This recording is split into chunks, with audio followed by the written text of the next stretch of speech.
Assalamu alaikum students. How are you beta? Hope you will be fine and your family. Now we are starting our today's lecture.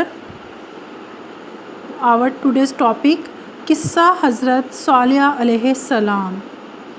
Last lecture میں ہم نے قصہ حضرت صالح علیہ السلام کا انٹروڈکشن سٹارٹ کیا. ہم نے حضرت صالح علیہ السلام اور قوم سمود کا تعارف، قوم کی ناشکری اور شرک، دعوت توحید، ہم نے یہ 3 ہیڈنگ جو ہیں وہ لاسٹ لیکچر میں کی. ٹوڈیز لیکچر قوم کا رد عمل، date 7 September 2020 and day is Monday. قوم کا رد عمل یعنی کہ جب آپ نے قوم کو توحید کی دعوت دی تو اس پر قوم نے کس قسم کا ریئیکٹ کیا، ان کا رد عمل کیا تھا، آپ کے دعوت دینے کے بعد کس قسم کا رسپانس جو تھا وہ آپ کی قوم نے آپ کو دیا. قوم سمود نے حضرت صالح علیہ السلام کی مخالفت کی، انہوں نے دعوت توحید کو ماننے سے انکار کیا اور حضرت صالح علیہ السلام کے اگینسٹ چلے گئے اور ان کی مخالفت سٹارٹ کر دی. ان لوگوں نے آپ علیہ السلام پر مختلف اعتراضات کرنے شروع کر دیے. انہوں نے آپ پر اعتراض کیا. ان کی قوم کے ان کی قوم کے کافر سرداروں نے اپنی قوم کو گمراہ کیا اور غریب اہل ایمان کو سیدھے راستے سے ہٹانے کی بہت کوشش کی گئی، کیونکہ پیغمبروں پر سب سے زیادہ جو لوگ ایمان لے کر آئے، جو طبقہ ایمان لے کر آیا وہ ہمیشہ غریب تھا. تو قوم کے سرداروں نے کیا کیا کہ جو غریب اہل ایمان آپ پر ایمان لے کر آ رہے تھے ان کو سیدھے راستے سے ہٹانے کے لیے کوششیں شروع کر دی. قوم کا مطالبہ، قوم نے آپ سے کیا ڈیمانڈ کی؟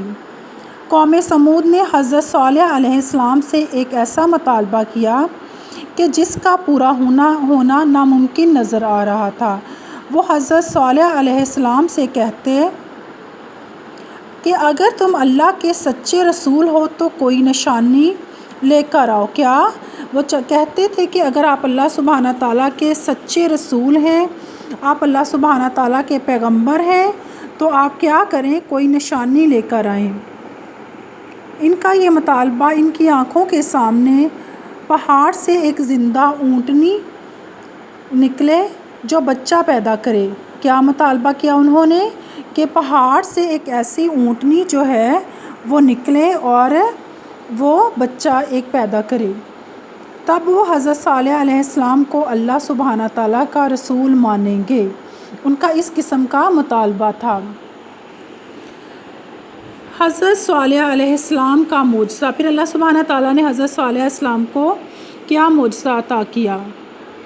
حضرت صالح علیہ السلام نے اللہ سبحانہ تعالیٰ سے دعا مانگی تو اللہ سبحانہ تعالیٰ نے انہیں یہ معجزہ عطا فرما دیا. اس طرح اللہ سبحانہ تعالیٰ نے ان لوگوں کے اس مطالبہ کو پورا کر دکھایا اور پہاڑ سے ایک زندہ اونٹنی نکل آئی. اللہ سبحانہ تعالیٰ جو چاہیں وہ کر سکتے ہیں، تو اللہ سبحانہ تعالیٰ نے ان کے اس مطالبہ کو پورا کیا، جسے قرآن حکیم نے اللہ سبحانہ تعالیٰ کی اونٹنی کہا. کیا کہا کہ یہ اونٹنی جو ہے یہ اللہ سبحانہ تعالیٰ کی ہے.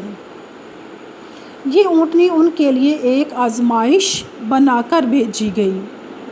کیا بنا کر بھیجی گئی؟ ایک آزمائش تھی ان کے لیے. وہ اتنا بڑا معجزہ دیکھ کر بھی ایمان لاتے ہیں یا نہیں؟ مگر اس معجزہ کو دیکھنے کے بعد بھی قوم کے چند ہی لوگ حضرت صالح علیہ السلام پر ایمان لے کر آئے.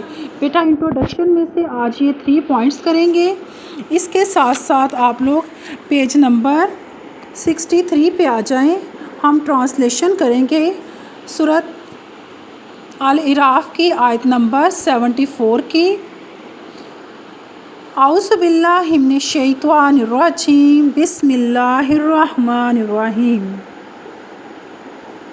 اذ جعلکم خلفاء، اور جب اس نے تمہیں جانشین بنایا. کیا بنایا؟ جانشین.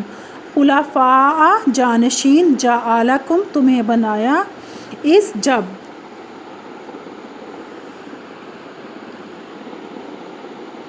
من بعد آدن، قوم عاد کے بعد، آدم بواءکم فی الارض، اس نے تمہیں زمین میں ٹھکانہ عطا کر دیا، تتخذون من سہولہا، تم اس کی نرم مٹی سے محلات بناتے رہو، قصوراً سہولہا قصوراً، تم اس کی نرم زمین سے محلات بناتے رہو، وَتَنْحِتُونَ الْجِبَالَ بُیُوتًا، اور تم پہاڑوں کو تراش کر کے گھر بناتے رہو، یعنی کہ انہیں اتنا اسٹرانگ بنایا تھا کہ وہ نرم مٹی سے محل بناتے اور پہاڑوں کو تراش کر گھر بناتے۔